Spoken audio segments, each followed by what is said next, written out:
let's just tell everybody why we're here today, which is to celebrate Mother's Day, correct?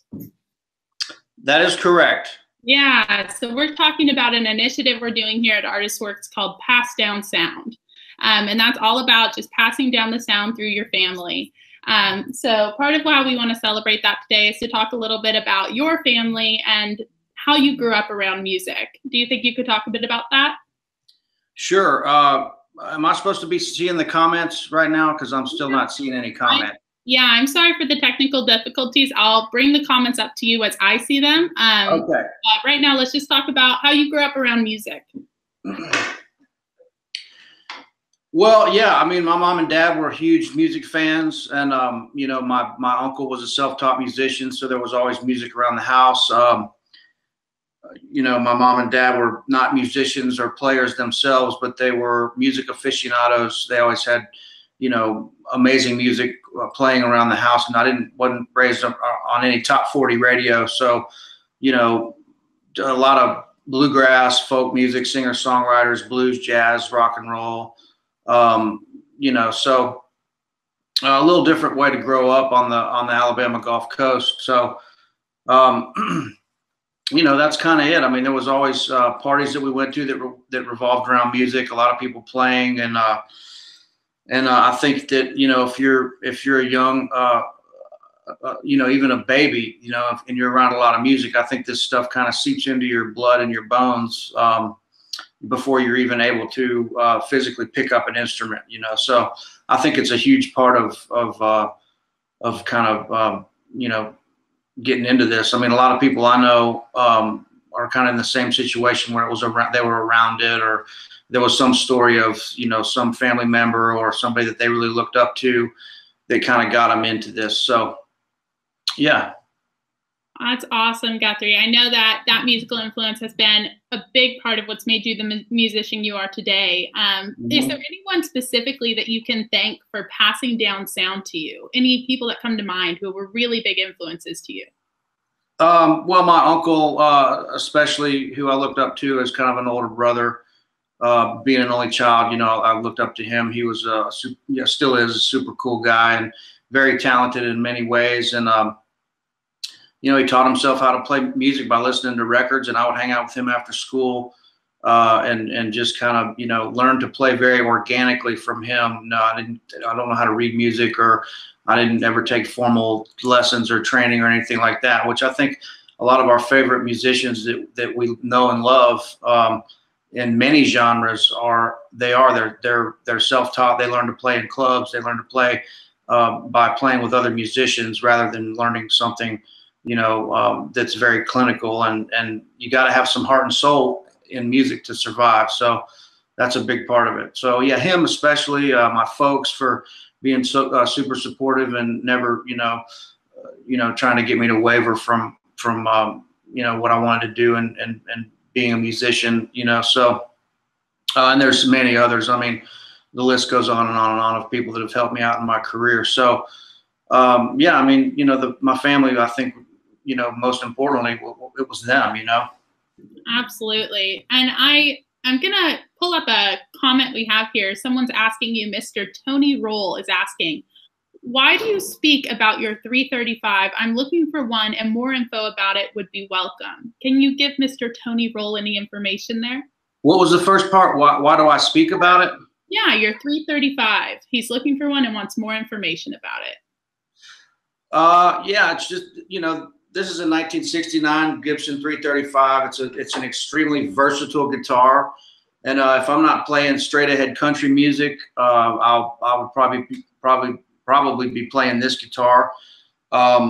It's just a really solid instrument. There's not a lot of moving parts, kind of like a Telecaster. There's no floating bridge or crazy stuff going on. It's just a, you know, it's a super solid instrument. Great for all kinds of music, you know, blues, jazz, rock and roll, funk, country.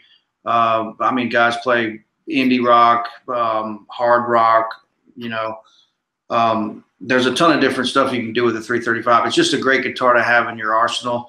For me, a Telecaster and a 335 is what I'm going to take to a gig. Not really a Strat player or Les Paul or anything like that. It just depends on what you like. But I would highly recommend finding one, man. Make sure it's, make sure you get, I don't know what you can afford, but try to get the nicest one you can. I mean, because that makes a big difference. But yeah, it's a great guitar, man. The 335 is a beautiful sounding instrument. It's you can, from jazzy sounds.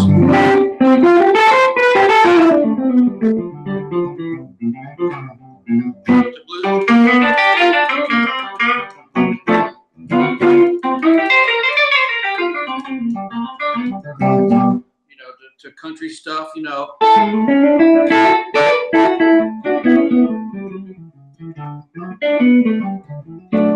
there's a lot of stuff you can do on this guitar. So yeah, man, I highly recommend getting a 335.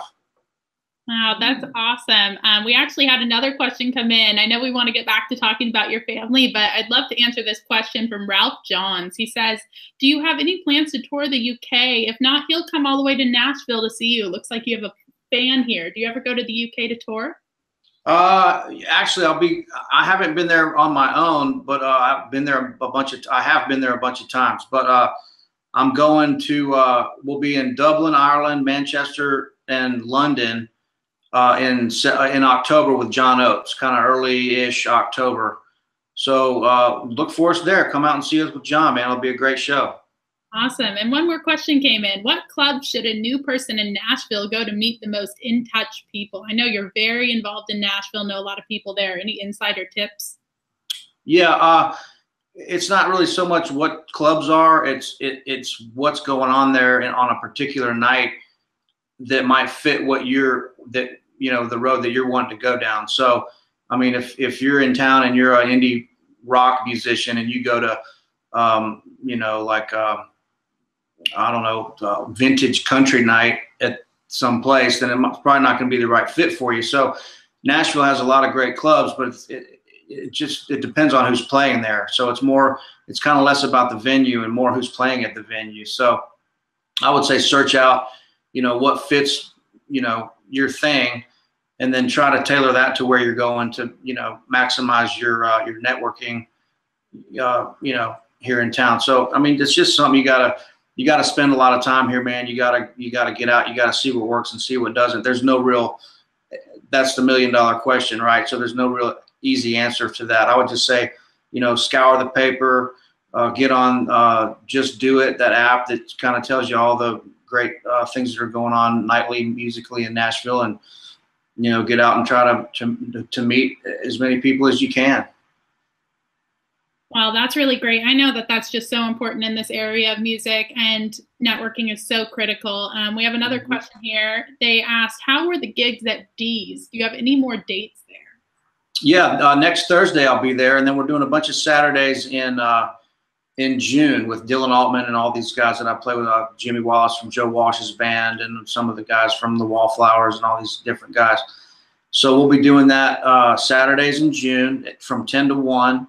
And then next Thursday, I dropped my pick. Next Thursday, we'll be doing like soul and R&B, funk, blues stuff with Charles Wig Walker, who's a 78-year-old soul singer that's been in Nashville for a long time. He was on the same circuit as James Brown and Al Green and all those guys. Played with Jimi Hendrix and worked for the original American Gangster up in New York City. So he's a great friend of mine, an amazing human being and musician. So he's going to be playing. We'll back him up with an organ trio, which will be me on this guitar, a guy named Charles Treadway on B3 organ, and an amazing drummer that played with Robin Ford for years named Wes Little. So come check that out. That'll be this coming Thursday from 8 to 9:45, which we might go a little later, 8 to 10 or something like that. But yeah, D's is great, man. It's becoming the new spot to play in Nashville because this town is growing so much that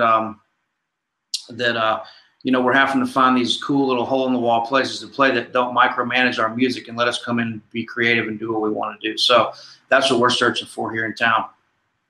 Awesome. You got even more questions. They just keep coming in. I know we're going to get back to these Mother's Day questions, but that keeps me stocked with material. Yeah, we have this isn't so much a question, but really a compliment. He says, Area 51 UK says, I love the duo with Papa Stash you did. Everyone should check it out. It's so good. Oh, cool. Thanks. You know, he's become a good friend, and I've seen his stuff on YouTube for a long time, and he's got an amazing group of followers because he cares about what he's doing, and he doesn't let his ego get in the way or anything. I mean, you know, he's very supportive. He's comfortable playing rhythm guitar for guys like me and some friends of mine that go on his show, and you know, he gets it. He sees the big picture. He's not trying to, you know, show off. So I think he's truly in what he does to help people out and learn to be better on their instruments. And he's just a fun, cool guy to hang out with. So I'm looking forward to doing more with him. I actually talked to him yesterday about maybe going out to California and kind of partnering up with him on a couple little videos just for fun, you know. So yeah, man. I mean, yeah, Papa's great at what he does, and of course, you know, I gotta say it. I mean, if I was gonna sign up for lessons on any platform, it would be ArtistWorks, because I know what this company is capable of doing, and I know how they held my feet to the fire when I was putting my curriculum together, made sure it was seamless. They've got a beautiful studio out in Napa, California, you know, that's just state of the art, and they make sure that they get the most out of their teachers, which, you know, is challenging for us, and it makes the curriculums at the highest bar that they can be for everybody that's subscribing, and the video exchanges and all that stuff. It's a beautiful thing. So got to throw that in there too. Absolutely. And we'll definitely be talking a little bit more in this interview here about what ArtistWorks, what you do on there, and how you're passing down sound there. Love to get a few more questions we got here in the comments, and then we'll get through all of this. I know we can. So Neil asks, when you are playing outside, do you have a set of scale shapes you are visualizing, and what are those scale shapes? Yeah, I mean, you know, these are all questions that have taken me 30 years to you know, develop in my playing. So these aren't answers that are just going to immediately, you know, you're not going to be able to do this kind of stuff overnight. It's going to be, there is no just easy way to do any of this. So that's why we have these, you know, online lesson classes, because it takes a long time. One trick that I will show you is, you know, a lot of times I use major 7 arpeggios to play over a certain chord. So if I'm in, say I'm in A dominant 7, let's see. If I'm in A dominant 7 chord, I'm going to play over G major 7.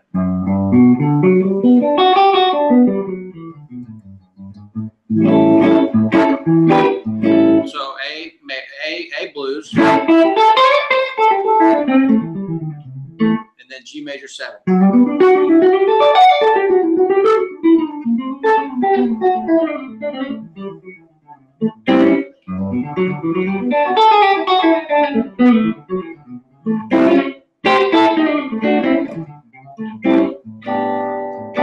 So that's something that I use a lot. Other than that, I mean, we would have to get into a pretty lengthy lesson for me to show you kind of how all that works and kind of see where you're at as a player. But that's one trick that I use a lot that works. It also works if you're playing in A minor. You go up to the minor 3rd and play out a C major 7.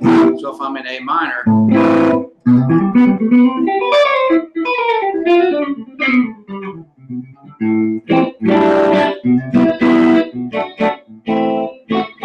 so C major 7 works over A minor, G major 7 works over A dominant 7, and that works for every key that you're in. So I hope that helps, but that's a good trick right there.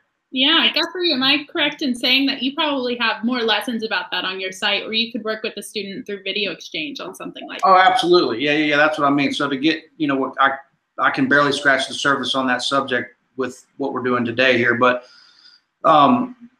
yeah, I mean, of course, yeah, I mean, I can get as far into that as you want to go with the video exchanges, and I do with people that are asking about. I mean, I play a lot of country music, but I mean, obviously, I'm playing, you know, if I sit down and pick up the guitar, I'm going, you know, my personality is all that stuff mixed together. So if people want to learn funk, blues, whatever it is, I mean, I can help you out. But yeah, it's easier, and you get more one-on-one time if we did the video exchanges and all that stuff. So I'm assuming you're a member of ArtistWorks if you're on this thing, or maybe you're not. I'm not sure. Yeah, we have people on here who are members and not members. So we have Okay. All right, cool. Yeah, well. Yeah, so we got tons of questions in the queue, and we're going to get to them, but not right now. Let's get back to kind of our whole theme of talking today, which is about passing down sound and really what we inherit from our parents and how we bring that to other people in the world and how we continue these generations of music just going and going. Yeah. So I'd love to, yeah. Yeah, I mean, I didn't never think that I was going to get into education on purpose. I never sought out to do that. I always just wanted to play my instrument and be in a great band or tour with a great artist or play on sessions or whatever, you know. And then as I got a little older and got more, you know, kind of established, I guess, whatever, you know, people started asking me, hey, man, do you give lessons? Can I learn something from you? You know, would you show me this? Would you show me that? I want to learn some country stuff, blah, blah, blah. And then I thought, well, you know, I'm not really a teacher, but, you know, and I don't, at that point, I'm like, well, I really don't know what I'm doing. I mean, I've learned how to do this on my own and by ear and by feel, which is super important. And, but, you know, as people kept asking me, I was like, well, man, you know, maybe this could be an additional income stream also. Why am I not thinking more about doing this? So it was kind of out of necessity that I did it. Just, I mean, I wanted to help these people out that were asking, but I also thought, well, hey, I could, you know, when I'm off, you know, on a Tuesday, I could teach 3 or 4 lessons and make up for not having a session that day or whatever it is. And so I just started doing it. And I started teaching all kinds of people, kids and you know, hobbyists and professionals here in Nashville that wanted to break out of what they were doing and learn a different style. So, you know, then I started getting more and more involved in education. As the years went on, I had more and more students. I started doing the Skype lessons. I did some stuff with some little independent companies that are kind of like ArtistWorks, but really didn't have it together quite like you guys do. And then I started getting involved with some different colleges and doing clinics and workshops. And I even started a school here in Nashville, postgraduate music school that is happening over in Berry Hill and stuff. But so I got more and more involved in the education thing. And I think people kind of gravitated towards me to help with stuff like this because I'm not a school musician and I'm not just going to give you the same old stuff that everybody else does that says, okay, hey, you got to learn all these scales. You got to learn all these chords. You got to learn all this stuff that doesn't even sound like music until 20 years of practicing that stuff. You know, you got to incorporate some heart and soul into this stuff. You got to teach people how to make music immediately. They have to know that they're making something that sounds musical rather than just sitting around in their house going, you know, I mean, you're going to do that and you're going to quit because it doesn't sound like music. So you got to bring some of these other elements in, you know, that make it fun to keep you going. So, you know, that, and then getting the call from ArtistWorks to do the country electric guitar curriculum. You know, we jumped into that thing, been doing that for probably 3 years now. And you know, so yeah, it's great, but I love giving back to people and trying to help them out, you know, because that's when I was a kid, that's what people did to me, you know, did for me. They shared a ton of stuff. And I mean, there's some guys you'll run into that are kind of closed off. They don't want to share their secrets and stuff like that. And they're just fooling themselves because no matter how much you give somebody, you're still going to sound, I'm still going to sound like me. I could show somebody everything I know from start to finish. And I have on the ArtistWorks curriculum. It was an open book. I shared everything. You're still going to sound like you. I'm still going to sound like me. You can take everything. You can take all my guitars, all my amps, all my knowledge and everything. You're still not going to sound like me. And I'm not going to sound like you. So why not share it all, you know? Absolutely. And I know that you're so passionate about passing on sound to all of your students at ArtistWorks. And though you don't have children of your own to pass down sound to, you've been doing that through our platform. You would say that's accurate. Yeah. And I run into, you know, I'm not going to say I mentor these kids, but I run into a lot of young players in Nashville. I'm 39. I run into guys that are, you know, 15, 16, 17, 18, 19 years old that are really, really great players and that are going to be fantastic. And they'll come out to my gigs and I'll let them sit in and I'll go watch them and we'll hang out and we'll trade some licks and stuff like that. And I mean, that's just part of it. I mean, you know, you got to hang with these kids and, you know, I learn stuff from them. They learn stuff from me and we have fun. And they come jam, and that's how you get better. You got to play with other people, you know. That's what we hear from a lot of our instructors, definitely you included. Love to go back to some of these questions here because we continue to have them coming in. People just have a lot of questions for you, Guthrie, which is really great. That's great. That's great. I know we got off to a little bit of a rocky start there, but thanks for hanging in there with us. And trust me, folks, it's all on me because I'm not a computer savvy dude. So you know, the more we do this, the smoother it'll go. Yeah, I think you have some pretty patient people here, which is really nice. That is nice because I'm not. We have a question here from Ralph Johns. What musician would you most like to get the chance to work with? I know you've worked with some pretty big names, really cool guys. Anyone out there you'd like to work with? Man, you know, I'm not sure who I want to work with, but I'll tell you who I'd really like to meet is one of my heroes that I've never met before, and I've got to work and meet with a lot of them. Is Mark Knopfler. I'd really like to meet Mark Knopfler. I've never met him. I've barely seen one of his shows at the Rhyme, and I caught like the last couple songs one night because I was working too. But yeah, I'd love to meet him. You know, I've got to meet a ton of my heroes. I got to hang out and meet Jeff Beck. I work with John Oates, who's an amazing guy. I've got to work with a bunch of my childhood heroes, Sam Bush and Jerry Douglas. All these guys are friends of mine now. But that's just kind of how it is in Nashville. You know, we're super close to these guys and all that. I can't think of anybody. I mean, I don't know. God, I mean, I get to work with the greatest songwriters and musicians here in Nashville. Just worked with a guy named Sean Camp last night, who's incredible. I don't know. That's a tough question. Maybe Van Morrison, who I actually met in San Francisco a couple months ago. Wow. I'd like to work with him. I mean, I'd like to play with Sting, maybe. You know, some pretty fun names you included there. That's fun. Yeah. We got another question from Mr. Tony Roll. Is Guthrie thinking about joining with Josh Smith or Kirk Fletcher in a Geiger album? Either of those names seem like people you'd be working with? Yeah, Josh is a friend of mine, and Kirk, I don't know very well, but he's a super nice guy. They're great guys, great players. They're more based in L.A. I'm not sure if Kirk's ever blown through Nashville. I know Josh has been here a couple times. He used to work with a friend of mine, Taylor Hicks, so we've been around each other a little bit.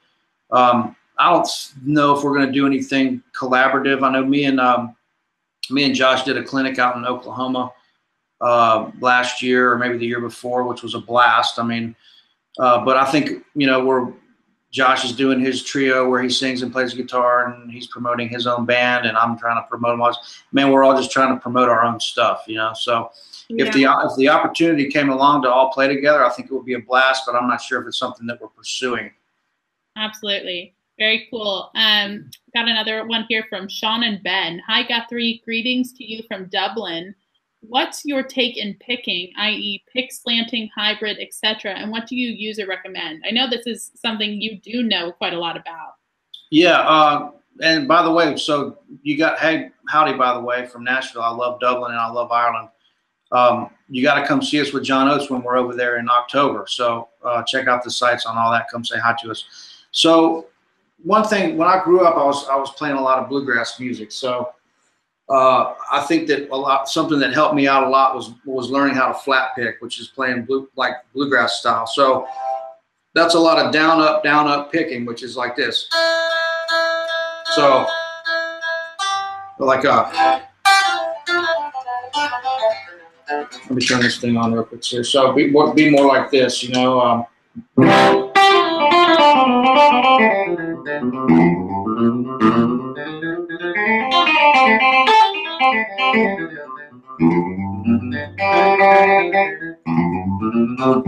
So it's a lot of down up picking. So one thing you can do for that is just, you know, whatever you're practicing, if it's a scale, just make sure you're doing down up with your right hand, which is, you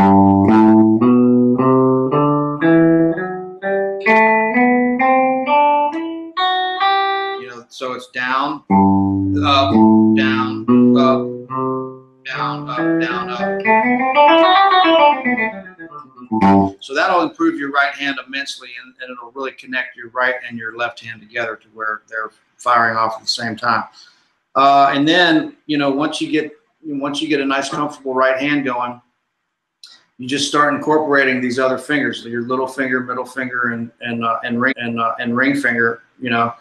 And so that way you can play these chords, you know, like a piano. You can play. So you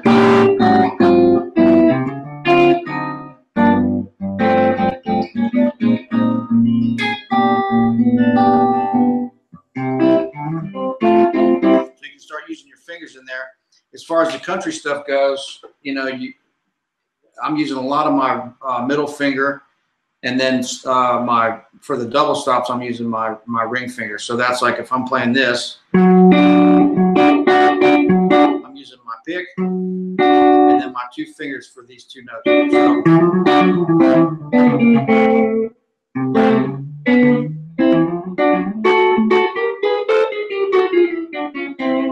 So you gotta spend some time getting that together, and of course, you know, not to sound too much like a commercial, but I do teach that a lot on the curriculum where I get into the hybrid picking, and it's just something that you got to spend a lot of time with, and eventually it'll start feeling natural to you.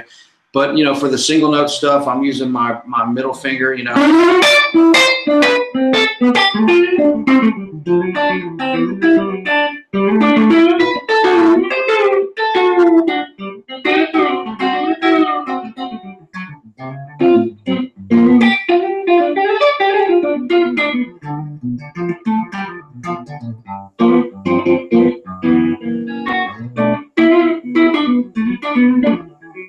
So a lot of that stuff comes in, even if I'm playing something bluesy, that hybrid style will still come in. You know, if you're doing something like this. So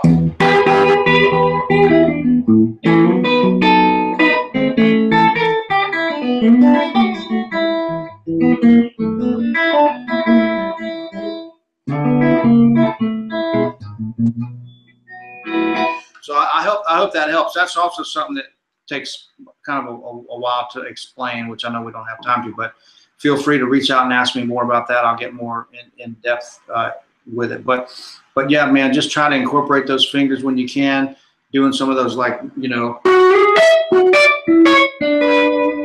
just real simple stuff. Yeah, that's awesome. I know you do have a ton of stuff on that on your site. And it actually ended up being that Sean and Ben are saying they will be there in Dublin for your show. Oh, great.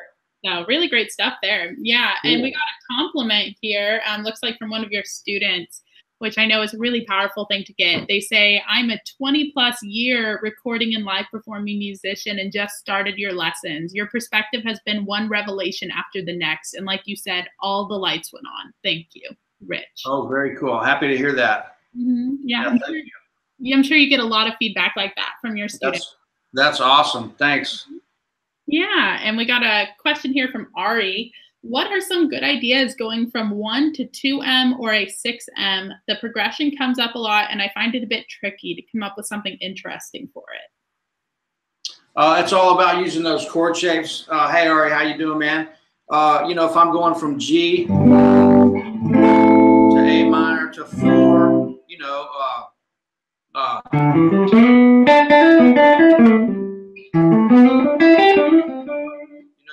I would just play something right out of that chord change.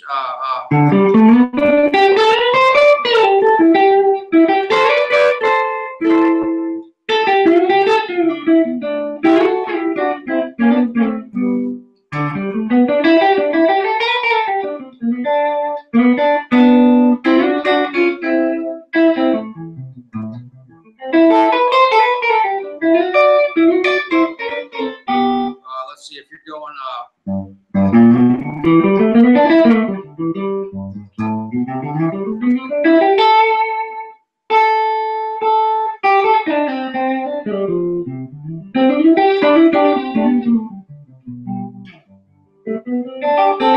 If I'm down here,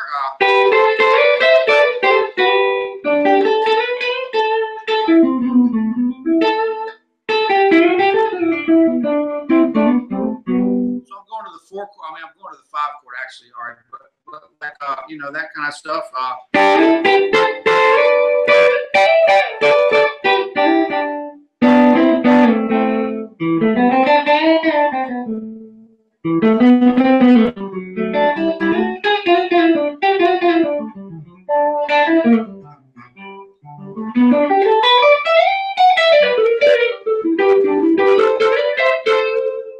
Any of those little chord sections, because I'm thinking A minor right there.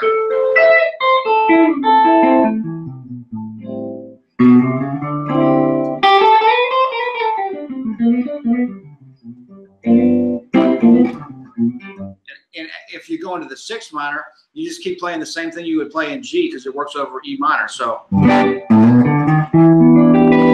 if I'm playing.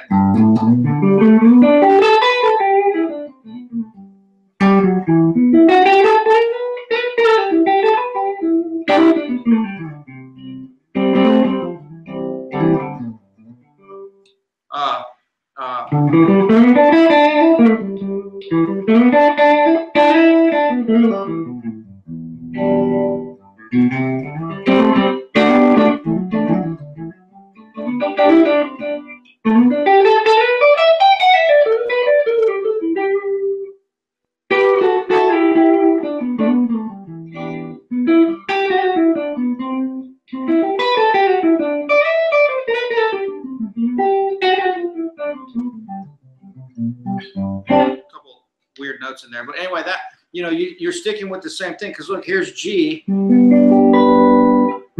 there's E minor, so you really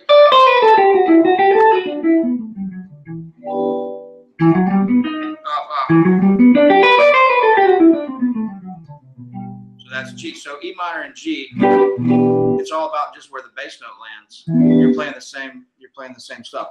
We can get into that more, Absolutely. I know that you were going to have a special guest here today. Is that still happening? Yeah. Give me 2 seconds. Sure.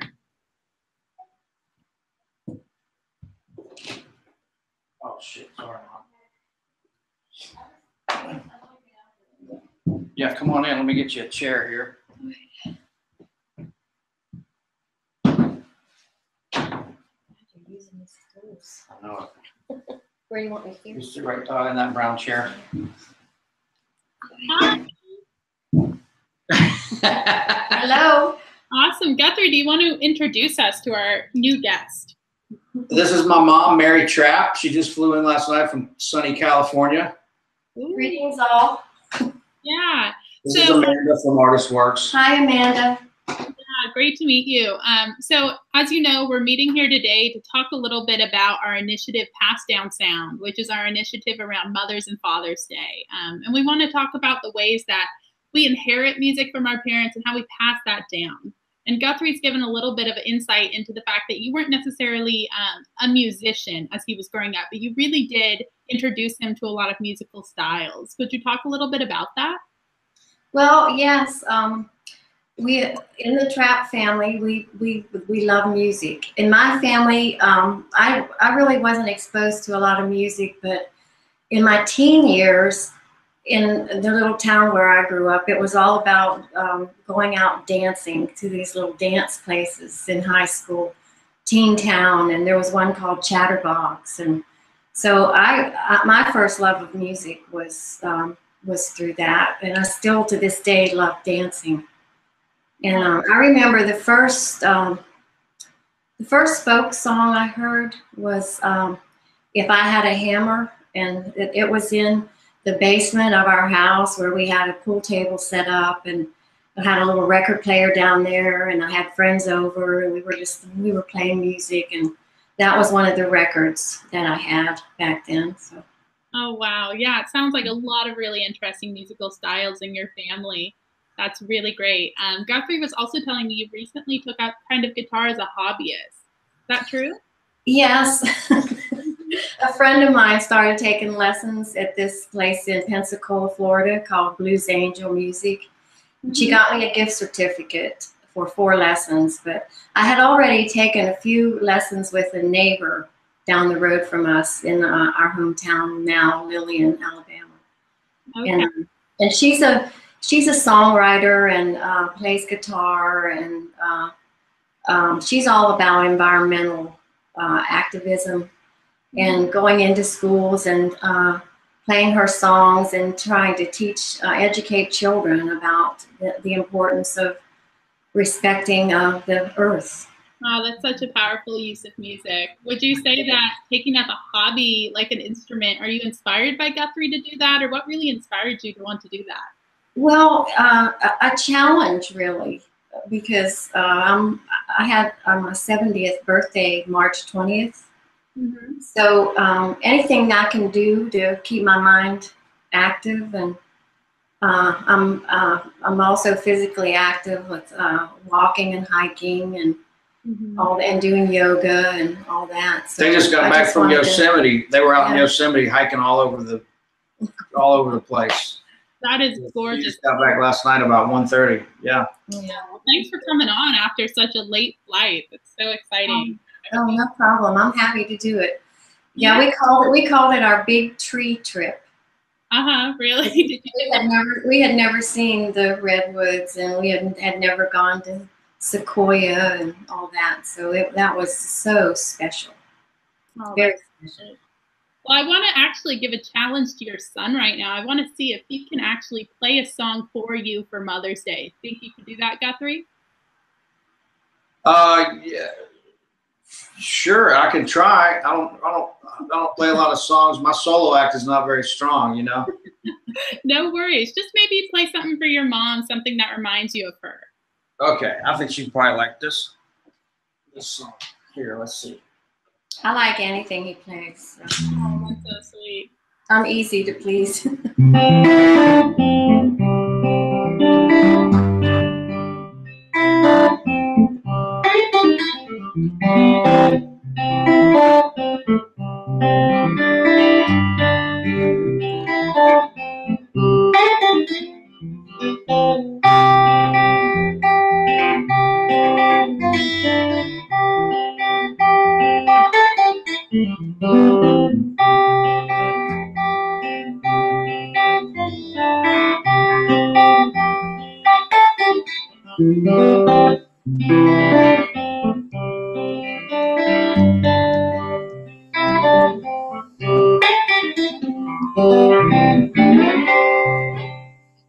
Oh, that's so sweet. Do you guys have any Mother's Day plans together for this weekend? Well, I'm off for the next couple days, and she's in town, so we'll probably ride around Nashville and maybe do some shopping and go have some nice dinners and lunches and that sounds great. Drink some good coffee and maybe go hear some music if something's going on. You know, we'll hook up with. She's got a lot of friends here too now since she's been coming to town for so long, so we'll hook up with them and just we'll have some good hang time and. Yeah, some great quality time together. I just have a couple more questions as we wrap this up. And one Sure. I was talking actually, Ms. Trapp, to your son yesterday about you choosing to be a hobbyist at this age. And I'm not sure if you know, but your journey is one that's so similar to a lot of students we have on ArtistWorks. And I wanted Guthrie to speak to just the ways that you remind him of his students that he's working with. Well, yeah, I mean, yeah, there's a lot of my students are, I would say, they're not working musicians. They're hobbyists. They're doing this for fun. But kind of like we might have talked about yesterday a little bit, just because there's guys like, even the guys that I look up to that are monsters and the greatest guitar players and musicians walking the planet, that doesn't mean that you have to pick up that instrument and get to that place to have a good time. You can pick it up, and even if you're strumming along and like my dad, he'll go play with his friends and just kind of strum along. Mm-hmm. He's not going to be a virtuoso musician, but he's having fun with it. And it's camaraderie. It's playing with your friends. You've got something that you can that takes you out of your work week, or like for me, I like to go shoot pool, or I like to go, whatever I do away from the guitar, something that's still, it could be something that's still a challenge or hand-eye coordination or whatever, but I can completely get away from music. I feel like that's probably the same thing with a lot of these guys that, I'm very fortunate to be able to play music for a living, but these guys, they might not that they're not fortunate, but they're just in a different line of work. So, when they get home in the evening, they might turn on ArtistWorks and go to the next lesson, and that's their challenge. It gets them away from everything they do during the week. get a little bit of a, you know, different, just, you know, like she said, you know, something that just keeps their brain going, you know. Absolutely, and that's why I said there's so much resemblance here between your motives, Ms. Trapp, and the students we work with, which is so powerful to me. I'd love to just hear, you know, how you said you're very supportive of Guthrie's music, and do you go to a lot of shows, and are you proud of the work he's doing to pass on sound to these students? I'm extremely proud of the work he's doing. And I've been proud of him ever since he started playing music, and he was 8 years old when that happened. But yeah, the fact that he's teaching and he's willing to share, I call it sharing his gold. And I think, yeah, it's very important. I had no idea that he would become such a teacher. I mean, we've known for years how talented he is, and we've always been very proud of that. But mostly we're proud of the person he has become, you know, with willing to share, high integrity, and just extremely amazing. She's my biggest fan. On his instruments. He also plays mandolin and bass, and you know, he's a multi-instrument. Talented, and we're so glad to have him on our team here. And I think his students, as we've seen, I mean, we've continued to get comments and questions pouring in, just a lot of love and praise for the work he's been doing with students. So I want you to know that this Mother's Day weekend. And thank you both for coming in. Well, as Amanda knows, I'm not going to make it in computer programming, so. You have skill sets way beyond anything anyone can do in computer programming. Oh man, well thanks. Yeah. So are there any last minute questions or anything? Oh my goodness, there are so many questions, Guthrie. Let's get to them. I'll read some great comments we had here. We got Happy Mother's Day and Sunday, Miss Trapp. I hope Guthrie spoiled you. And I'm sure. Yeah, thanks for letting her come on, Amanda. Yeah, I appreciate it. Anytime, yeah. Bye. Bye. Yeah. Okay. You want to answer a few last-minute questions here, Guthrie? Sure. Yeah. All right. And now for our next guest. Or not.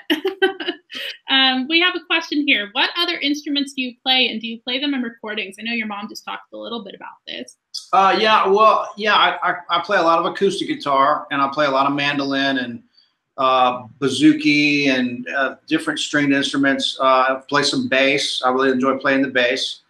And I do that when I can. I mean, the bass is something that I would just love, and I've got an old Fender bass that I like to play. But if, you know, I mean, there's so many amazing bass players that are truly real bass players in Nashville. I get a chance to do it here and there if I need to on a project or something. But mainly the guitar, you know, all the electrics, acoustic, baritone, all that stuff, obviously. And then, you know, the mandolin and stuff, I really enjoy playing a lot. Not those type of instruments, mandolin, mandocello, bouzouki, stuff like that, which, you know, I tune them all the same way. So it's really not that big a deal. They're just different sizes for different sounds, you know, on records and stuff. But yeah, I love playing that stuff. I grew up playing a lot of bluegrass. So, you know. Yeah, and we have a lot of other teachers on ArtistWorks teaching those, and I'm sure you're familiar with some of them. And yeah, a lot of those guys are my good friends. You know, Brian Sutton lives here in town, and of course is amazing. And you know, a lot of these guys I've met on the road with Jerry Douglas, Mike Marshall, and Tony Trishka, and a bunch of these kind of guys. So pretty cool, yeah. Awesome. We have a question here. Have you ever developed any repetitive strain injuries from hybrid picking? This question giver is starting to have issues with that. Luckily I have not. I mean, I go through having some stiff hands, and I've got a knuckle here on my left hand ring finger that's, I don't know what if it's arthritis or what, but I mean, it's, you know, kind of like looks a little strange, but I don't know what that is. I mean, I don't know. It doesn't, as long as something's not painful, I'm not going to the doctor. So, you know, so I don't know what that is, but my hands are in pretty good shape, I guess. And my dad's a massage therapist. So, you know, I know a lot of stretches and stuff to do. So, you know, there's a lot of things. This is a really good stretch. You know, if you can do this. So basically anything that, you know, our hands are already doing this. So we need to do this. So, you know, taking your hand and just stretching out like that and pulling this up like that. That's a good stretch. This is a good stretch. This is a good stretch. You know, just taking your fingers and doing this kind of stuff. That's good stretching.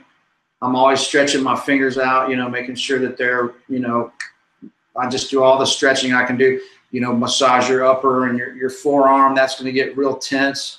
You know, make sure you massage that. You know, shake your hands out. There's a bunch of things you can do. Those are all really great.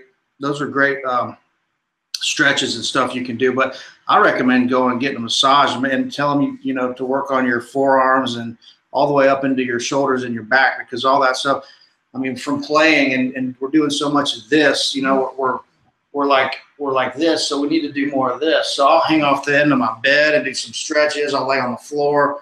I try to do as much as I can to keep that, at least my arms in good shape, you know. Absolutely. I think that's great advice. We have another question here from Emil Ernebro. I might have just butchered that last name, unfortunately. But his question is, are you nervous performing live? Do you ever still get nervous? You know, I don't now. I used to when I was a kid. I'd always wear my ball cap and I'd sit and play like this because I didn't want anybody to see my face. But so, you know, it just comes with experience. The more you do it, I mean, you know, and it depends on who I'm around. You know, I don't care how many people are in the audience because I know that they're not hearing the stuff that we're hearing on stage as musicians. Not only are we so into what we're doing, but we're also like, we're not only hearing what we're doing, but we're feeling what we're doing under our fingers. So if something feels like we're making a little bit of a mistake to us, which could be, you know, feels devastating, you go back and listen to it on a live recording and it sounds fine. So it's all in our heads of how we, like, you know, really put ourselves under the microscope, which is a good thing because that's why we're good players. Our bar is raised high. But on the other hand, you know, the audience is not going to really translate that in the same way. So once you learn that, it really makes yourself, you know, more comfortable with being on stage in front of a lot of people. I've played in front of a lot of people, and I've played in front of, you know, tiny clubs where people are sitting right in front of you. It's all the same. Mm-hmm. I prefer the tiny clubs because people are right up front and engaged in the music. But, you know, that's kind of a long answer, but really some people have phobias with it. You know, some people have to take, you know, pills to get on stage and be able to feel comfortable. I know guys that are like total professional musicians that still get stage fright. That's just kind of something like getting car sick or something. You know, it just happens to some people, and some people it doesn't. But for me, you know, the only time I'll get a little bit nervous is if, you know, depending on who's on stage. Like the other night, I got to sit in with one of my favorite, you know, guitar players of all time, Kenny Greenberg. He's a buddy of mine, plays with Kenny Chesney, but he plays on a ton of records. Really a great musician. And he got me up to sit in with him and Jimmy Hall, this band, and some of my friends and stuff. And I'm standing in the middle of two of my favorite people ever, musicians.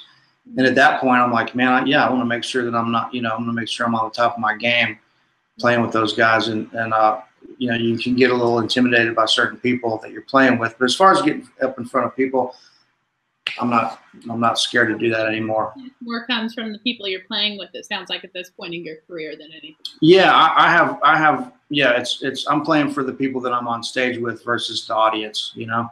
Absolutely. We got even more questions. Hi, Guthrie. Are you thinking of transitional notes when moving from chord to chord? A little bit, yeah. More kind of, you know, the positions that I'm in and kind of, you know, these chord shapes. So like if I'm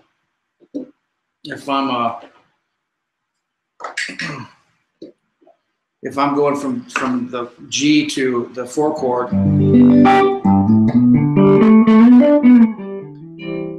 so right there I just went from G to C. I'm going right to that C shape, you know, where I'm going right to that note. So I'm just using the pentatonic scale. And then right there.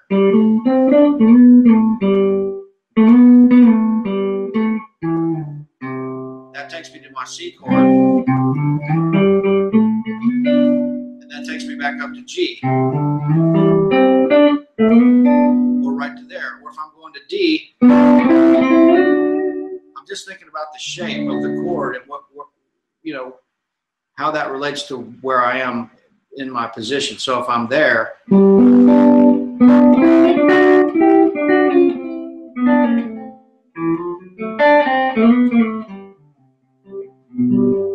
I'm thinking about the harmony that I want to create, the melodic content that I want to create, and, you know, but I'm also thinking that combined with my familiarity with the fingerboard, where I'm not jumping from, I'm not limited to, because, you know, I know the fingerboard, so I'm not having to jump from like this G all the way up to like my C. The only one I know is here.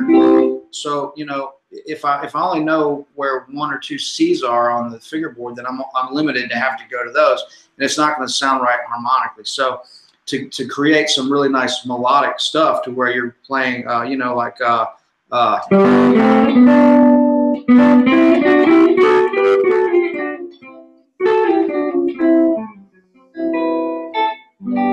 know, I'm using those notes. I'm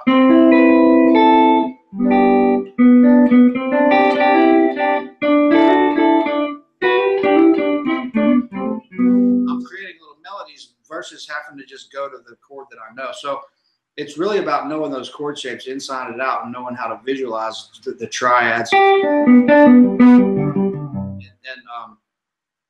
and versus the scales. But it's all combined. You know, once you learn the chord shapes, and then you learn the scales around them, you have to know those. It's, you know, and then you have to learn some of the arpeggios just to be able to outline the chords.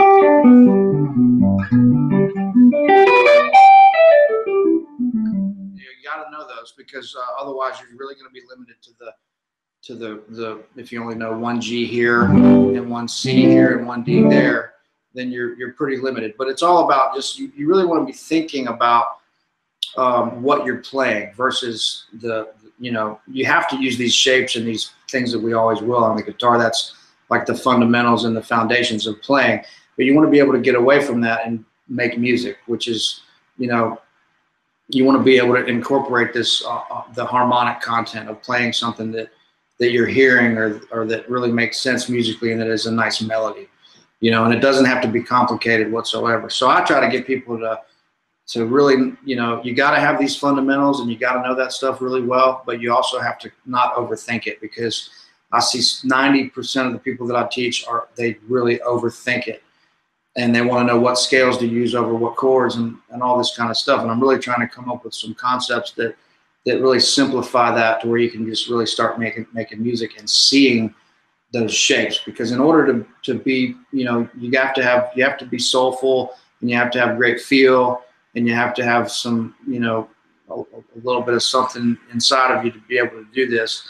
But you do also have to know these fundamentals of the guitar. I mean, otherwise, you know, unless you're a magician, you're not going to be able to get around on this thing without knowing some of those fundamentals. So it's all that stuff combined, you know.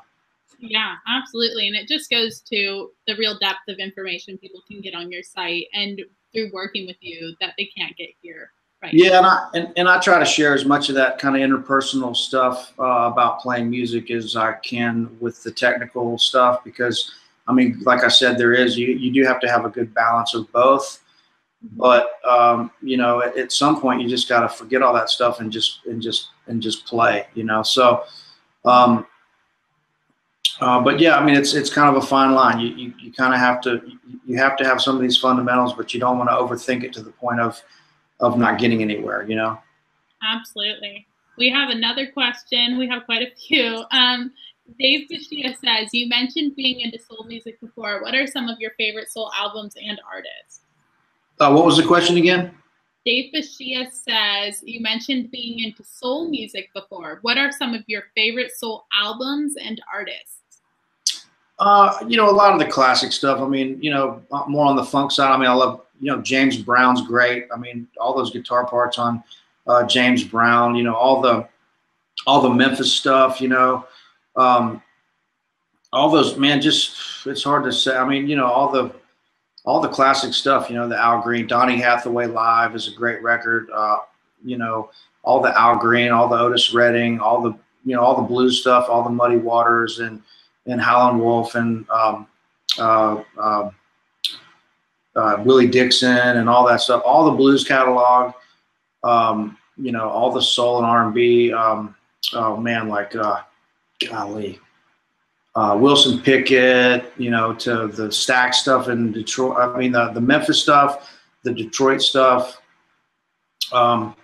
Yeah, it's hard to say. I'm not a great music historian, so I mean, I know what I like when I hear it, but all that stuff. I mean, if you get into any of that stuff, man, I mean, it's great. I love all the Van Morrison stuff. Live in San Francisco is a great record with a ton of guests and great R&B, great band, great parts, great playing. You know, you got to just try to pick up what you can off those records. If you like something, try to learn it. If you don't like it, don't spend any time learning it because somebody told you to. You know, don't listen to a record because somebody told you that you needed to listen to it. You know, if you listen to it and you don't like it, then don't listen. Hey, man, I'm not a huge Steely Dan fan. Everybody in the world loves Steely Dan. I appreciate what they did, but you know what? When I get into my car, that's not the records I'm putting on. So just because somebody tells you that the Beatles and Led Zeppelin were the greatest bands that ever walked the planet doesn't mean you have to like them. Just find what you like. I mean, I love a lot of obscure stuff because, you know, I've had people turn me on to music, and if I like it, I'm a fan for life. If not, you know, I'm moving on to something else that moves me and that I think that I might be able to learn something from, or I'll listen to music that I'll never be able to learn anything from. I just like the music. You know, I like Bruno Mars. I'm not going to sit down and jam to Bruno Mars with my guitar, but if I'm going out, I'm putting Bruno Mars on, you know? So it's just like all this stuff just doesn't need to be overthought. If you like something, try to learn something from it. If you love Wes Montgomery, that doesn't mean you have to learn his entire catalog. That means if you hear one lick that you think is cool, if you just want to take this one lick, you know, just learn that. And at least you're playing one Wes Montgomery lick. You know, chances are we're not going to sit down and transcribe these entire solos. I mean, there's people out there doing that, but I'm not going to. But, you know, just that's kind of a way to look at it. You know, this stuff doesn't have to be so clinical and overthought and what artist you need to listen to. Hey, man, check, you know, go to Spotify, pull up R&B and just let it play for a couple of days, and you're going to find the artist that you really love. Some of it's great. Some of it you might not dig, you know. But yeah, I mean, that's a long answer, but that's kind of how I look at this stuff these days, you know. No, I think it's a really great perspective. Absolutely. And we have more questions here.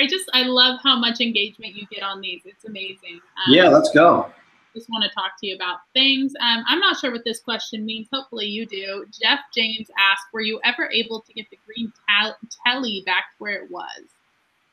Oh, my old telly. You know what? I've kind of forgotten about it. It's sitting over at Glazer's shop. I'm trying to get it refretted one more time. I don't know what happened with that guitar, man. It really went south on me. So in the meantime, I've been playing my Floyd telly, which I think is downstairs. I was using it last night, but between the Floyd, the Russ Paul tellies that I have now, and then this guitar, those are the ones that I use the most. But yeah, I would love to get that guitar back into working condition. I just hope I can. So thanks for asking. Oh, maybe they're a student of yours, someone who's following you closely at the very least. Yeah. We get a question here from Sarah. Do you recommend practicing with a looper? Yeah, that's a great way to practice. Actually, that's a fantastic way to practice. There's a train going to go by here in just a second, but I live on down by the train tracks.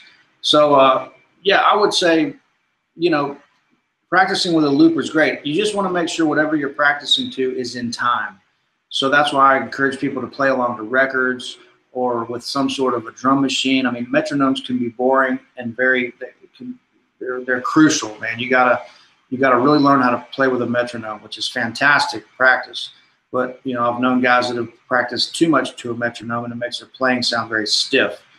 So you want to play with something that has some feel to it. I recommend playing along to records. I think the looper is a great idea because you can come up with your own chord progressions. You can add different parts. You can do rhythmic stuff. You can do all kinds of cool stuff. Just make sure that what you're practicing to is locked into some sort of correct time. So that's a big thing. The metronome is great. It is tough to play along to. You really have to practice playing along to the metronome. You'll think it's speeding up and slowing down. It's not. It's you.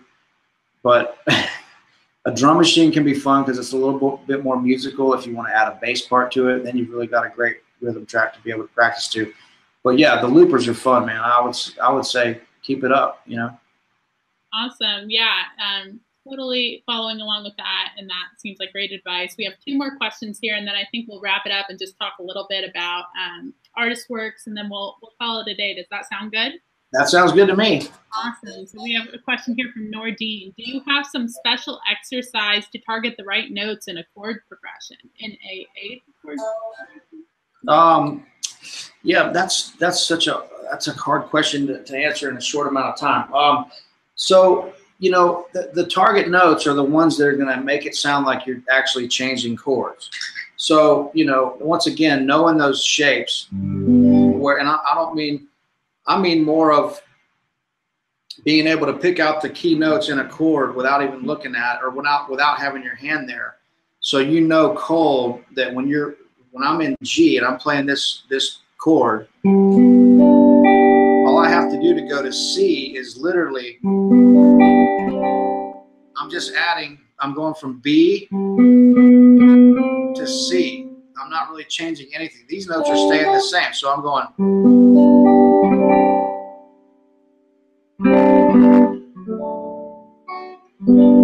So I'm going from one chord to the next without really even changing. I'm not doing any kind of acrobatics. I'm literally changing one note. I'm putting my little finger down on that C. So there's G, C, and then I'll lift up. So I'm going right down the scale to go to my D chord. So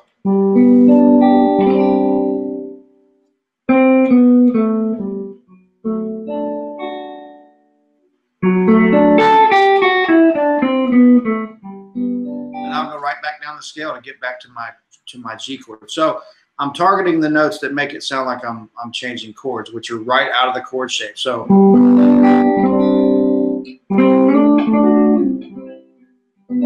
there's just a real simple, right?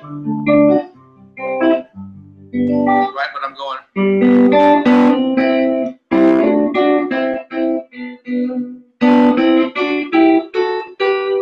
Those are really great to learn, just those little harmonies, you know, 2 notes.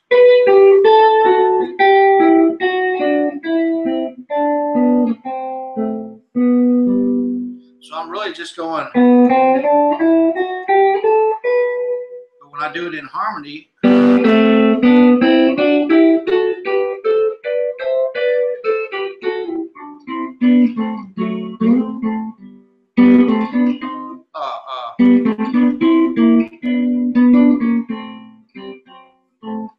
it starts to sound more and more like music. So you're just targeting the notes that out of the chord and the scales that make it sound like you're going to the next chord. A lot of major thirds. You know, you're outlining the major third. So that was right up G, down the scale, and I'm ending on the major third of C. So that takes me to my C chord. Right back to G. The G shape, down a whole step is your D7 shape. So when I go there, so I'm going G to D7 to my D with the major third right here, and then resolve into that G right there. I know that's a lot of information, but that's a great way to do it because you're creating these really beautiful melodies right out of the chord shape. So I tell 99.9% of all my students, no matter what level they're on, you really have to go back and reevaluate how comfortable you are with knowing those chord shapes inside and out. And that's something that a lot of people really need to go back and spend some time doing, because that is the gateway to everything else on the fretboard. Awesome. Yeah, I think that's the exact information Nordine was looking for. And our last question today is from, I mean, it's a very difficult name, Kajedel. I'm very sorry if I said it wrong. They're from Oslo or Norway. And they have an amp question. What kind do you prefer? What settings? And have you ever tried a Fender Blues DeVille 410? Yeah, those are great amps. Now, those are loud. Those are very loud amps, big, loud amps. They sound great, but you really got to crank them up to get the tone that you're probably looking for out of them. And here's the thing with amps. So if you're only going to have one amp, you should probably have something that's like the size of a deluxe reverb, something that you can play a bigger venue and mic it and be okay. You can also play a small venue, still get a good tone, but you're not blowing people out of the water.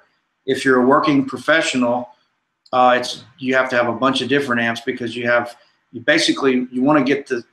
be able to turn the amps like a Fender amp with like a vintage Fender reverb amp, like a deluxe reverb or a Princeton reverb. Those amps don't even start sounding good until you get around 4 or sometimes even 5. And so what you want to be able to do is, like, I've got a 66 Fender Princeton reverb right here. If I took it to a coffee shop, I'd be able to turn it up pretty loud and get a good tone, but not be blowing people out of the water. You go to a little bigger club, you take your deluxe reverb to where you can crank that thing up to 4 or 5, and you're going to be able to get your tone and have enough power to be able to play in that room above a drummer or whatever you need to do.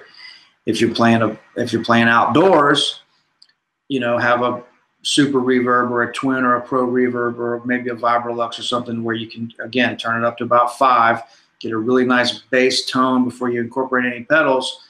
So it's about having the right size amp for the right venues you're playing.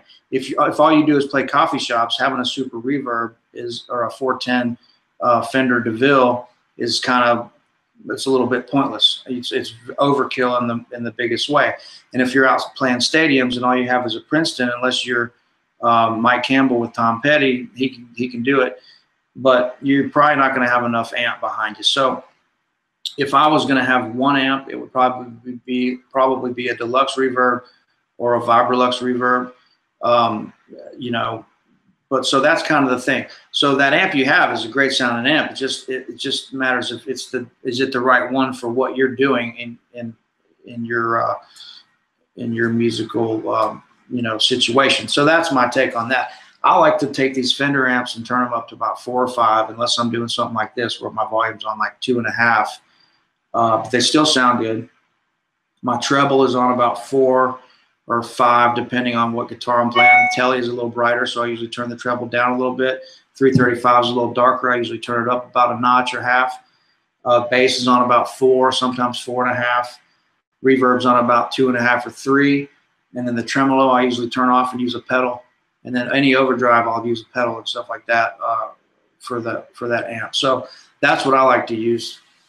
Awesome. Yeah, I just want to say, Guthrie, we've had over 70 questions that came in during the time we've been here. Did we answer all of them?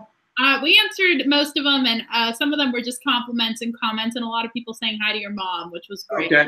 We really loved our special guest. I'll pass that along. Yeah, lots of great stuff there. So as we're wrapping up right now, if you want to give people a little insight into how you transfer all this knowledge onto ArtistWorks and how you're passing down sound there, just a couple minutes on that, and then we'll say goodbye to everybody. Yeah, we gotta promote that a little bit. And you know, I'll say this. I thought about this the other day. I mean, if I was looking for a way to learn, and I've almost thought about contacting John over at ArtistWorks and asking him if I could have some, you know, a couple of the codes to like maybe the jazz school. I mean, I need to learn some more jazz stuff. I mean, so if I was going to do that, I would either take, me personally, I would probably either call one of my buddies in Nashville and get him to teach me a couple things, or I would get on ArtistWorks and go to the jazz school, and I'd probably go through the whole curriculum.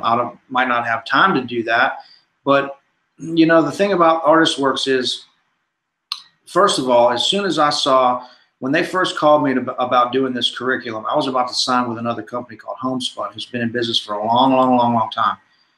And luckily I talked to John and learned about ArtistWorks, and I ended up going with you guys, you know, because of the, you know, the technology that you guys have and the kind of the cutting edge platform that you guys have.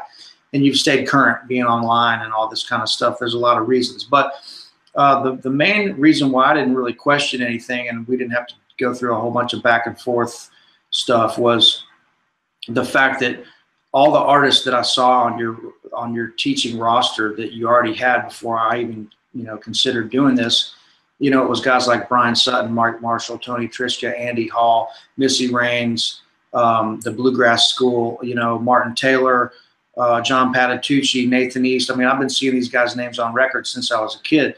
So there was, you know, knowing those guys were involved with this company, there's no way that I was gonna, you know, try to get involved with anybody else. I knew it was the right thing to do. I mean, because those guys have such a high standard, they would not be involved in ArtistWorks if it wasn't a top-notch company.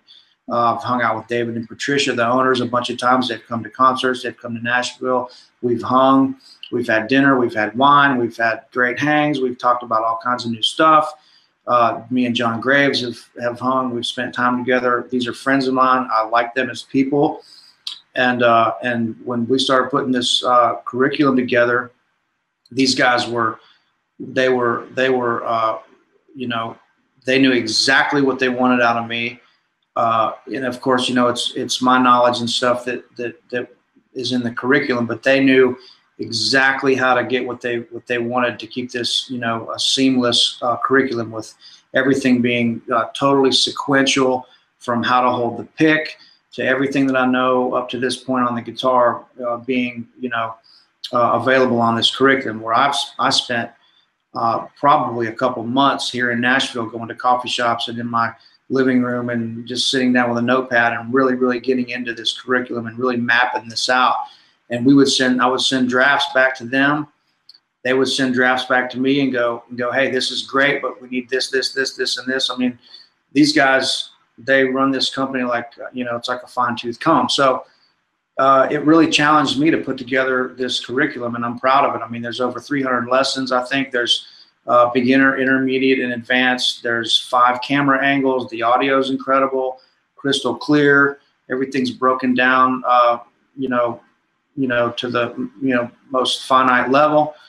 And on top of that, if you get through the curriculum and you have any questions at any step of the game, or you just want to reach out to me and ask about anything, you can do that via the video exchange, where I pull up my laptop, I look at the queue, I go to ArtistWorks, my ArtistWorks login, I see everybody's video exchanges. I might have, you know, 5 to 10 or 15 videos in there.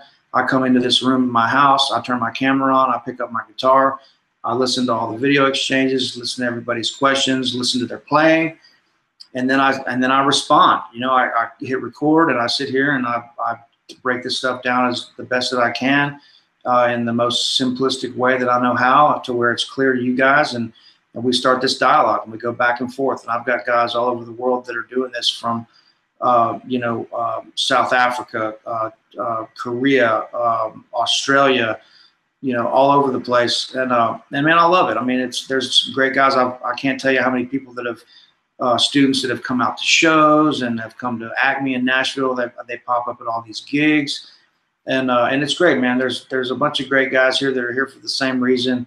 They all want to learn, and I'm happy to do it. I mean, you know, and yeah, I mean, I can't say enough good things about this company. It's a great deal for me. It's a great deal for them. It's a great deal for the students. So, you know, I encourage everybody to at least check it out, you know. Yeah, awesome. Well, thank you so much, Guthrie. I know people are checking out your school right now, and that's really exciting. Hopefully we'll join your hundreds of students already learning from you, and really join in on that community that you built there that I'm sure you're very proud of, and it sounds like your mom's very proud of. So yeah, absolutely. Well, Amanda, thank you, and tell everybody out there I said hi. Have a great Friday, and we're gonna go get some lunch and then celebrate Mother's Day. Tell all your moms Happy Mother's Day. Don't forget to get them a card and some flowers at least. Take them to a nice dinner, and rock on. Awesome. Thank you, Guthrie. Bye-bye. All right. Thank you, guys.